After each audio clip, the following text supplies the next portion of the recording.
말씀 가지고 함께 은혜 받기를 원합니다. 다수의 제자들이 예수님을 따라 나선 것은 예수님의 매력이 크기 때문이었습니다. 처음에 예수님이 불러내실 때 어떤 설득이나 논리로 하지 않으시고 갈릴리 바다에서 그물이 찢어질 정도로 많은 고기를 잡히는 기적을 통해서 사람들을 불러내셨습니다. 주님을 따라 나선 이후에 보니까 예수님은 이 파워가 있죠. 능력이 있으셔서 병을 고치시고 또 사람들에게 놀라운 일들을 계속 이루시면서 때로는 장애인들을 온전케 하시는 일도 하시고 바람을 잔잔케 하시는 일도 하시고 물 위를 걷기도 하시는 이 파워를 보여주셨습니다. 그리고 주님의 능력 이후에 또 위임하신 것도 주님의 매력이라고 생각을 합니다. 주님은 사람들에게 뭔가를 위임해 주죠. 제자들이 부름받아서 초기에 병을 고칠 권세를 위임받고 전도하러 밖으로 나간 것을 우리가 기억합니다. 주님은 혼자 모든 것을 갖고 계시고 물려주지 않으시려고 하는 그런 자세가 아니라 초기부터 위임하심으로 제자들에게 하늘의 권세를 누리게 하셨습니다. 주님의 매력은 새로운 관점에 있습니다. 주님은 새로운 것들을 보게 하시죠. 그동안 관습적으로 안식일을 잘 지키려고 했던 그런 것들이 있었지만 자비를 원하지 않는가? 우리 하나님께서는 자비의 하나님이신데 안식일을 사람을 위해서 준 것이지 사람이 안식일을 위하여 있는 것이 아니다라는 새로운 관점에서 제자들에게 도전을 주셨습니다. 그리고 주님의 말씀 가운데 천국에 대한 말씀은 굉장히 풍성했고 3년 내내 천국에 대한 말씀을 비유로 여러 가지 사실들로 가르쳐 주셨습니다. 그리고 나서 빌립보 가이사랴에 가서 예수님은 자기가 누구인지를 드디어 드러내셨습니다. 그 과정에서 베드로에게서 놀라운 대답이 나왔는데 따라합시다. 주는 그리스도시요 살아계신 하나님의 아들이십니다. 그것을 알게 하신 분이 하나님이라고 말씀하시면서 신앙 고백을 들으신 다음에 처음으로 자신이 십자가에 죽게 될 것이고 사흘 만에 다시 살아나게 될 것을 말씀해 주셨습니다. 그리고 오늘 본문 말씀 엿새 후에 한 산으로 12명의 제자 가운데 3사람을 불러 올리셨습니다. 그곳에 올라갔더니 예수님의 몸이 변형이 되고 얼굴이 해같이 빛나고 옷이 빛과 같이 휘어진 모습을 하고 계시는 놀라운 모습을 보게 되었습니다. 그런데 옆에 2명이 있는 거예요. 한 사람은 모세였습니다. 모세는 율법을 받은 구약의 대표적인 선지자죠. 또 한 사람은 엘리야였습니다. 그는 불수레를 타고 죽음을 보지 않고 승천했던 선지자였습니다.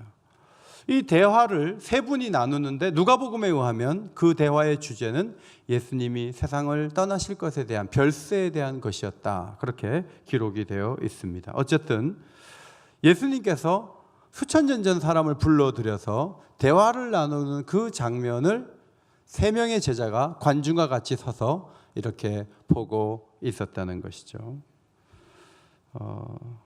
그 볼 때 신비로움도 느꼈겠지만 제가 보기에는 부자연스러움을 느꼈을 것 같습니다. 왜냐하면 모두가 대단한 분들이 아닙니까? 하나님의 아들이시고 율법을 받은 자이고 그 다음에 불수레를 타고 승천한 사람인데 자신들은 뭡니까? 자신들은 어부죠. 낯설고 생소했을 것이라고 생각을 합니다.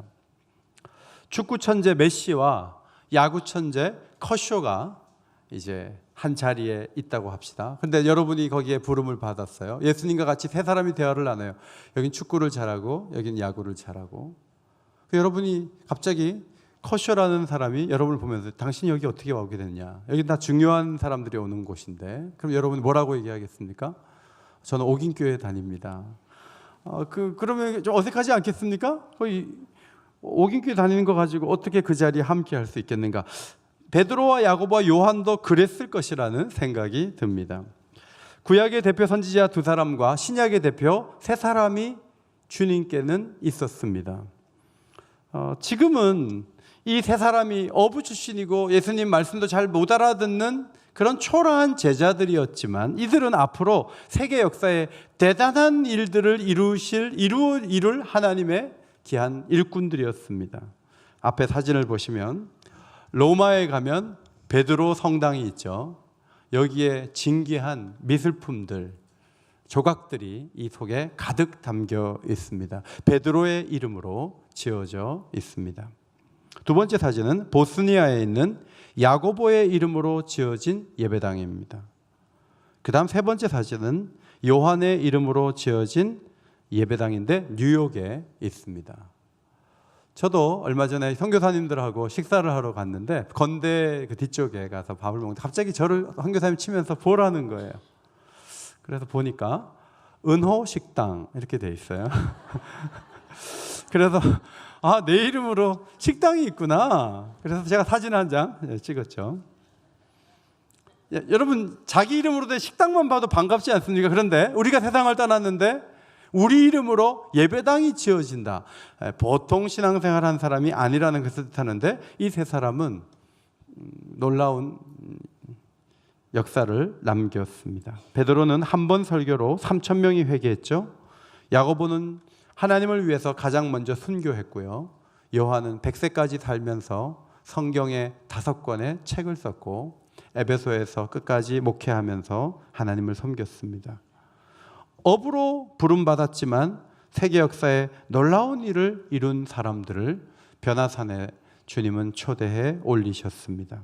아브라함을 부르셨을 때에도 그가 그 좌손 가운데 요셉 같은 큰 인물이 나올 거라고 생각을 전혀 하지 못했어요. 그런데 요셉 같은 인물이 태어나서 7년 기근을 막아서는 중요한 역할을 감당을 했습니다. 다윗이 부름을 받을 때에도 형들의 같이 가는 그 자리에, 선지자가 오는 자리에 오지 못하고 양을 보고 있었어요. 그런데 그가 바로 왕이 될 적임자였고 이스라엘의 최고의 왕이 되었습니다. 어부들이 부름받았습니다. 예수님을 고백한 다음에 산으로 올라갔습니다. 모세가 나타나고 엘리야가 나타났습니다. 초라했습니다. 그러나 그들의 삶은 초라하지 않았습니다. 예수님의 꿈은 모세와 엘리야의 수준으로 그 세 사람을 올리는 것이죠. 지금도 아들 낳으면 우리는 한국식 이름을 짓지만 외국인들은 성경적 이름을 많이 짓죠. 저희 이모부님이 영국 분이신데 이름이 피터 도슨이에요. 피터라는 말은 베드로라는 말이죠. 지금도 베드로라는 이름을 많이 짓습니다. 존이라는 이름도 많이 짓고 우리는 아예 요한이다 이렇게 이름을 짓죠. 그 다음에 야고보는 제임스라는 이름을 많이 사용을 합니다. 위대한 사람이 된 것입니다. 그러므로 관람객으로 올라간 것이 아니고 신약의 대표로 미리 올라가게 된 것이다. 그렇게 볼 수가 있습니다. 산에 올라간 6사람의 모두의 공통점을 제가 발견했습니다. 주석에 나오지 않고 제가 발견한 겁니다. 그건 뭐냐면 처음에는 엄청나게 초라했다가 나중에는 굉장한 존재가 되었다는 것이죠. 모세는 사내 아이를 낳으면 강에 던지라는 명령이 시행되던 때에 불행하게도 남자로 태어났던 아이였지만 그는 이스라엘의 지도자가 되었습니다. 엘리야 또한 시냇가에 숨어서 까마귀가 주는 음식을 먹어야 될 정도로 어렵고 초라한 선지자의 시절을 보냈지만 갈멜산에서 영웅이 되었습니다. 예수님 또한 베들레헴에서 태어났지만 모두의 구주가 되셨습니다. 3명의 제자 또한 그러한 위대한 길을 걸어갈 사람들이었죠. 성도 여러분, 현재만 보지 마시고 우리를 이끌어 가실 하나님을 바라보시기를 바랍니다. 하나님이 더 놀라운 일을 이루실 것을 믿음의 눈으로 보시기를 바랍니다. 교회를 볼 때도 마찬가지예요. 우리 교회가 아주 큰 교회에 비하면 작은 교회에 불과하지만 이 교회를 통해서 하나님이 앞으로 이루실 일들이 많다 하는 것을 교회 역사를 더듬어 볼 때 우리가 깨달을 수 있습니다. 오늘 찬양대가 찬양을 할 때 우리 교회 역사 속에 있었던 여러 가지 장면들이 사진으로 띄어졌습니다. 우리 옥인교회는 6.25 전쟁 직전 한 해 전에 1949년에 세워졌는데 1948년에 남산에 장로회 신학교가 세워졌고 이제 2학년이 되어가는, 이제 아직 2학년이 아니죠. 2월 달이니까 2학년이 되기 위한 1년밖에 신학을 공부하지 않은 그 신학생들이 열정을 내어서 우리 교회를 세우게 된 것입니다. 땅이 없으니까 일본 사람들이 가지고 있던 그 땅을 뺏어가지고 있는데, 그 적산관리처가 있는데 거기에 50평을 불화를 받아서, 돈이 없으니까 미국 북장로교회에서 북한에 예배당을 지을 돈을 갖고 있는 그것을 교수님들이 서류를 보내고 해서 300만 원을 받은 거예요. 그리고 1949년 2월 27일에 예배당을 짓게 됐죠. 사진을 보시면 이게 첫 번째 예배당인데 신학생들이 미국의 돈을 받아서 지은 예배당입니다. 그리고 3번 건축을 해서 지금의 교회에 이르게 되었습니다. 6.25 전쟁이 일어난 다음에 담임 목사님이 장덕로 목사님이신데 북한으로 납북되시고, 학생회 회장인 조창호라는 학생회장은 국군으로 나갔다가 또 포로로 잡혀서 북한으로 끌려갔습니다. 나중에 그분이 1호로 돌아오셔서 소위로, 이제 국방부에서 그렇게 했겠죠. 소위가 되셔서 우리 교회에 오셔서 간증을 하신 일이 있었습니다. 여기까지만 보면 전쟁 끝난 다음에 세워졌으면 더 좋았을 텐데, 이제 그런 생각을 하지만, 그러나 69년 동안 하나님께서는 이 교회를 놀랍게 이끌어 오셨습니다. 제가 동부에서 한번, 서부에서 한번 말씀을 전한 적이 있는데, 동부에서 할아버지 한 분을 만났는데 옥인교회 출신이라고 들었어요. 너무너무 반가워하셨어요. 필라델피아 서부에서도 말씀을 전한 적이 한 번 있는데 거기에서 조창호 이 소위 되신 분의 동생을 만났어요. 근데 그 교회 원로 장로님이신데 그 교회 담임 목사님이 이런 인품에 좋은 성도는 없다.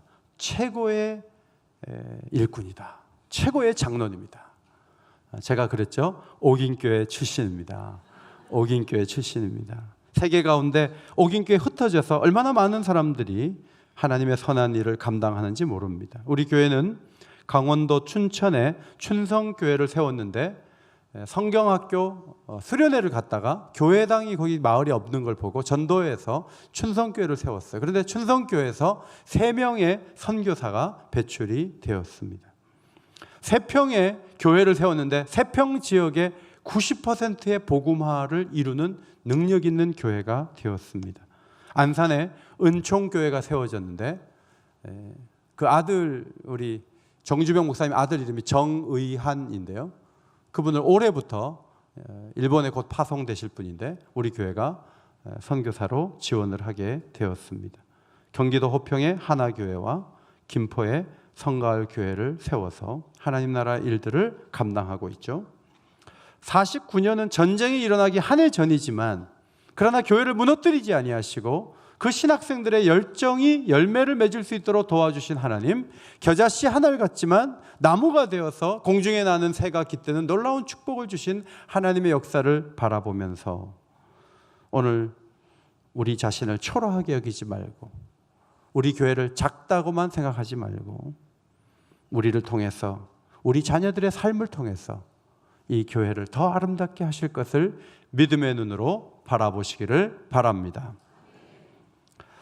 베드로는 구약의 선지자와 예수님이 대화를 나누는 자리에서 갑자기 마음이 움직였습니다. 주님, 초막셋을 짓고 싶습니다. 초막절에 이 집을 하나씩 짓기 때문에 최소한의 집을 지어서 하나는 주님을 위하여, 하나는 모세를 위하여, 하나는 엘리야를 위해서 집을 지어드리고 싶다. 이런 감동이 일어났습니다. 열왕기하 4장 10절에 보면 엘리사 선지자를 위해서 작은 방을 만들어서 선지자를 극진히 대접하려고 했던 한 여인이 등장합니다. 누군가를 위해서 집을 지어주는 것은 최고의 대접이고 최고의 사랑이죠. 베드로는 갑자기 그렇게 섬기고 싶은 거예요. 베드로의 마음이 환희에 넘치는 것이죠. 그 초막셋을 지어서 영광을 더 길게 보고 싶은 마음이 들었어요. 사실 베드로가 성경을 보면 주님을 위해서 행한 일이 별로 없어요. 그런데 이 부분에서는 뭔가 해드리고 싶다. 왜 그럴까? 따라합시다. 예수님의 영광을 경험하면 마음이 꿈틀거립니다. 마음이 움직이는 거죠. 영광을 보면서 마음이. 신앙이 너무 논리적인 분들은요, 마음이 좀 차가운 약점이 있어요. 물론 너무 뜨거웠다 식어졌다 하는 건 좋지 않지만, 하나님의 영광은요, 우리가 어떤 기질을 가진 사람이든 우리를 움직이게 만들고 꿈을 꾸게 만들고 움직이게 만드는 그런 힘이 있는 것이죠. 마음에 넘치는 기쁨이 일어나면 뭔가를 하고 싶은 생각이 드는 거예요. 자원하여 하나님께 기쁨으로 드리고 싶은 거예요. 오늘 베드로는 뭔가 하고 싶은데 해라 이렇게 허락을 받지 못하고 갑자기 하늘에서 음성이 들려지므로 그 제안은 음성에 의해 가려지게 되었습니다. 5절 말씀입니다. 앞에 보시고 5절 같이 읽겠습니다. 시작. 말할 때 난 구름이 그들을 덮으며 구름 속에서 소리가 나서 이르시되 이는 내 사랑하는 아들이요 내 기뻐하는 자니 너희는 그의 말을 들으라 하시니라.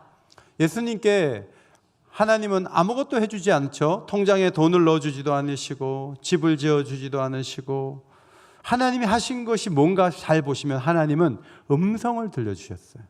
세례받을 때, 변화산에 올라갔을 때, 고난을 앞두고 내가 영광스럽게 하리라, 이런 음성을 들려주심으로 예수님을 격려해 주셨는데, 오늘 제자들도 그 음성을 들었죠. 너희는 그의 말을 들으라. 그는 내가 기뻐하는 내 아들이다. 베드로 사도가 초막을 짓는 것보다 중요한 것은 예수님이 누구신가를 더 깊이 알고 나중에 진정한 헌신, 생명을 바치는 헌신을 하는 거예요. 이 변화산에 올라오기 전에는 모세와 엘리야가 더 컸어요. 그런데 내려갈 때는 모세, 엘리야보다 예수님이 더 크다는 것을 기억하고 내려갈 수 있게 된 것이죠. 그리고 앞으로 부활을 경험한 다음에 그는 더 놀라운 헌신을 하게 되는데, 그것은 성령이 오심으로 가능하게 되었습니다. 사도행전 2장 19절 말씀. 그때 내가 내 영을 내 남종과 여종에게 부어주리니 그들이 예언할 것이요. 우리 모두가 예수님의 영광을 경험할 수 있는데 그것이 무엇인가 하면 성령을 받는 거예요. 성령이 부어지는 거예요. 성령이 충만하게 임하는 거예요. 69주년을 맞이하는 우리 교회에 최고의 선물이 있다면 이 예배 시간에 성령으로 충만하게 되는 것입니다. 성령이 우리에게 오시는 거예요. 남자도 여자도 그 누구도, 오래된 신자도 초신자도 모두가 성령의 은혜를 경험하게 되는 거죠. 2장 42절 그들이 사도의 가르침을 받아 서로 교제하며 떡을 떼며 오로지 기도하기를 힘쓰니라. 하나님 말씀이 들어가요. 그리고 나서 이들이 교제하고 기도하다가 무슨 일을 하냐면 재산과 소유를 팔아 각 사람의 필요를 따라 나누어 주는 헌신을 합니다. 그게 어떻게 가능할까? 성경 공부하다가 마지막 날 기념하면서 우리 모두 볼펜을 바꿉시다. 볼펜을 바꿉시다. 그런데 어떤 분은 너무 비싼 볼펜을 갖고 있는 거예요. 누구는 153을 갖고 있어요. 153은 너무 환한 표정을 지면서 그럽시다 이러지만, 너무 좋은 볼펜을 가진 분은 갈등하는 거죠. 재산과 소유를 드린다는 것은 어려운 일이에요. 그러나 하나님의 영광을 보고 성령으로 충만함을 받고 말씀의 은혜를 받으면 그것이 그렇게 어려운 일이 아니에요. 성도 여러분, 헌신에 앞서서 주의 영광을 경험하게 되시기를 바랍니다. 주의 영광을 경험해야 돼요. 제가 아는 목사님 한 분은 아버지가 장로님이셨는데 자신의 재산을, 집을 3번을 팔아서 바친 거예요. 너무 과도하셨죠. 그러니까 아들은 고등학교 학비가 없어가지고 너무너무 고생을 했어요.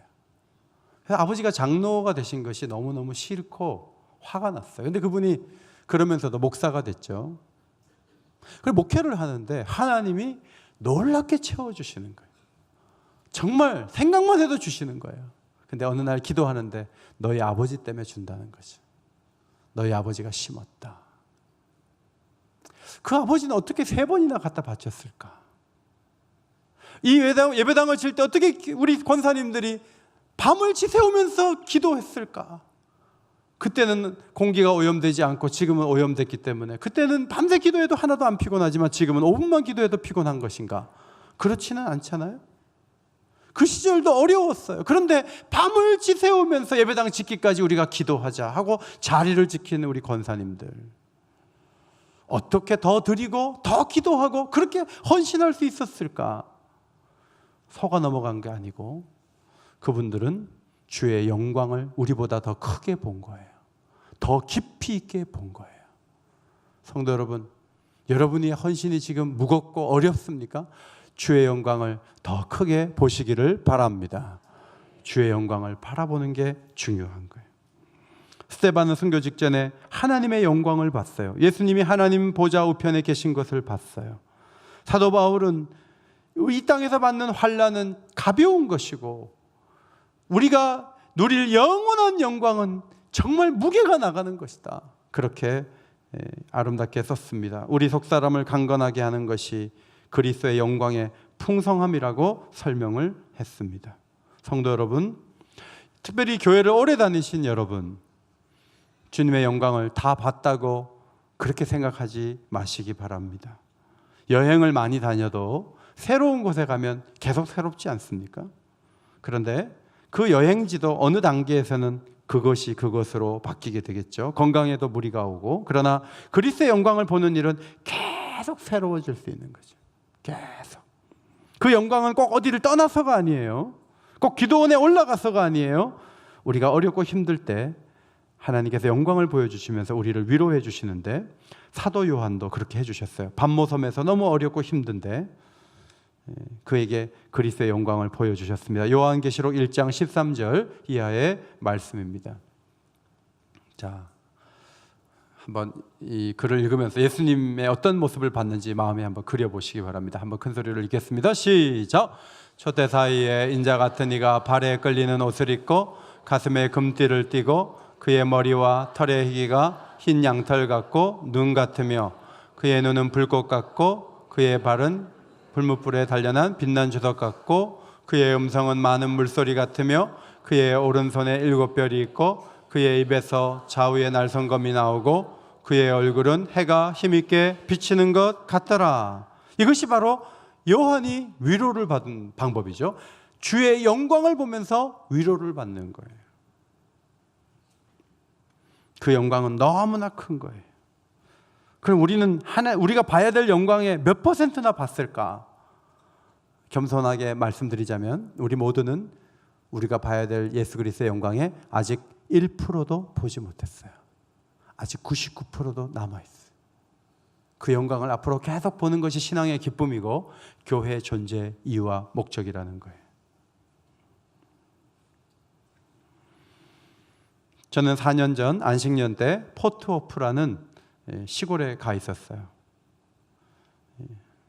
조용하고 방값도 싸고 뭐 일정이 없으니까 아침 먹고 위로도 올라가고 밑으로도 내려가고 그렇게 묵상도 하고 좋은 시간을 보냈는데 한 번은 라이스 레이크라는 곳으로 올라갔어요.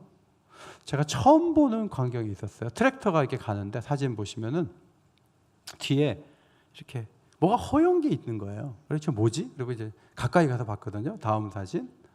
트랙터 뒤로 많은 이 갈매기 같은 새들이, 이런 갈매기 같은 새가 바닷가에 있지 않고 호수 옆에 있는 거죠. 그래서 여기에 벌레 같은 것들을 이렇게 잡아먹는 거예요. 이렇게 트랙터로 갈아 놓으면 거기 뭐가 올라오니까 막 덤비는 거죠. 수천 마리가 그렇게 있는 거예요. 제가 태어나서 이런 광경을 처음 봤어요. 그러면서 야, 한국에서 이런 거 본 적이 없는데 정말 놀랍다 하고 제가 굉장히 감동 있게 봤는데, 놀라운 사실은 이 동네 사람들은 하나도 사진을 안 찍는다는 거죠. 트랙터 모는 사람은 외국인이 왔나 보다 이렇게 보지 이걸 가지고 뭐 대단하게 보지 않잖아요. 여기 오늘 오신 외국인들은 경복궁에 가실지 모르겠지만 여러분 경복궁 안 가시죠? 가까이 있기 때문에 더 이상 갈 필요를 못 느끼는 거죠. 1년 2년 살다 보면 모든 것이 익숙하게 되는데 예수님은 그렇지 않다는 거예요. 처음에 예수님이 굉장히 좋았는데 지금은 좀 예수님하고 관계가 그렇습니까? 그래서 예수님 거의 이제 예수님 다 압니까? 그렇지 않아요. 예수님은 신랑이신데 새로 만난 신랑과 같은 거예요. 항상 그런 거예요. 항상 새로운 거예요. 항상 좋으신 거예요. 주님의 영광을 더 깊이 보시기를 주의 이름으로 축원합니다. 8절에 제자들이 눈을 들고 보매 오직 예수 외에는 아무도 보이지 않더라. 모세보다 엘리야보다 더 귀하신 분이다 하는 것을 보여줍니다. 이제 산에서 내려올 때 예수님 말씀하셨습니다. 9절입니다. 인자가 죽은 자 가운데서 살아나기 전에는 본 것을 아무에게도 이르지 말라. 비밀로 해라. 얘기해봐야 믿어줄 사람도 없고 너희만 이상한 사람 될 수 있고 내가 십자가로 나가는데 오히려 장애 요인이 될 수 있으니까 말하지 말라. 그런데 공개적인 편지에서 베드로 사도는 이 부분을 적고 있습니다. 베드로후서 1장 16절로 20절 말씀입니다. 앞에 보시고 다시 한번 읽겠습니다. 시작.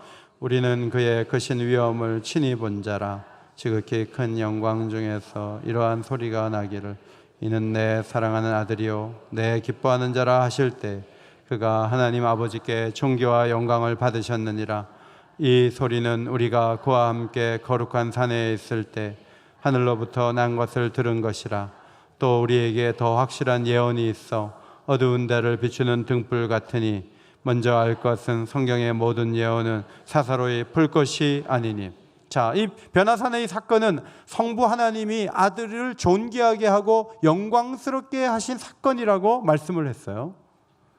그러면서 뭐라고 얘기를 하냐면 우리에게 더 확실한 예언이 있다고 그랬어요. 우리 모두가 산에 올라가서 기도하다가 하나님 주시는 음성을 한번 들어보자. 그렇게 도전하지 않고 더 확실한 예언이 있는데 이 예언의 특징은 어두운 데를 비치는 등불과 같다. 그 예언이 성경에 감동을 받은 사람들이 적은 성경 말씀이다. 그렇게 말하면서 이 변화산의 이 기적을 하나님 말씀을 보는 방향으로 이렇게 초대하는 것을 우리는 볼 수가 있습니다. 저는 교인들이 1189장을 다 읽기가 어렵기 때문에 요약된 것을 가르쳐야 되고 요약된 것을 배워야 된다는 생각을 한동안 가졌어요. 그래서 사도신경, 주기도문, 십계명을 열심히 가르쳤던 때가 있어요. 지금 저는 누군가 정리해 준 것을 배우기보다는 마태복음에 왔다면 마태복음을 충분히 보면서 우리의 인격이 변화를 받아야 된다. 로마서에 가면 로마서의 말씀을 충분히 받아야 된다. 이제 그런 생각을 지금은 하고 있어요. 왜냐하면요, 믿음으로 구원받는다는 한 가지 교리만 붙들다가 보면 어린아이 같이 돼야 천국에 간다는 말씀을 놓치더라고요. 그리고 어린아이처럼 돼야 천국에 간다는 말씀만 붙잡는다면 믿음으로 구원받는다는 이 놀라운 진리를 눈을 뜰 수가 없어요. 그런데 성경 66권을 전부 집중하는 거예요. 그리고 이 말씀을 하루하루 받아내는 거예요. 이 말씀대로 사는 거예요. 이것이 주의 영광을 볼 수 있는 가장 아름다운 길이다 하는 것입니다. 마지막 사진을 한 장 준비했습니다. 사진. 김영철 목사님이 지금 계시고 교역자들이 있는데 16년 전 사진입니다. 16년 전에 교역자 수련회를 갔는데 프로그램이 아무것도 없고 아침에 묵상, 저녁에 묵상, 그리고 밥 먹고 그게 전부였어요. 그런데 여기에서 주의 영광을 보는 기쁨이 있더라고요. 그래서 지금도 저는 교역자 수련회 가면 아침에 묵상, 저녁에 묵상, 프로그램 없습니다. 이번에는 눈이 와가지고요 꼼짝도 못했어요. 그런데 이번만큼 말씀을 보고 기뻐했던 적이 없었어요. 너무너무 하나님 말씀이 좋은 거예요. 주의 영광을 보면서 올라오는데 너무너무 기쁜 거예요. 성도 여러분, 3월이 다가오고 있습니다. 묵상집을 살 것인가 산으로 올라갈 것인가, 두 가지 길이 있습니다. 산에 올라가서 소나무를 붙잡아도 되겠고 묵상집을 펴도 되겠는데 우리 교회가 전통적으로 주의 영광을 보는 방법은 하나님 말씀을 보는 것입니다. 주의 말씀을 보는 일에 도전하시기를 바랍니다. 말씀을 통해서 더 확실한 것을 얻고 여러분의 삶의 그 어둡고 복잡하고 힘든 부분을 하나님의 말씀의 광선을 비춰서 밝히시고 새롭게 되는 그런 거룩한 교회를 이루는 성도들 되시기를 주의 이름으로 축원합니다.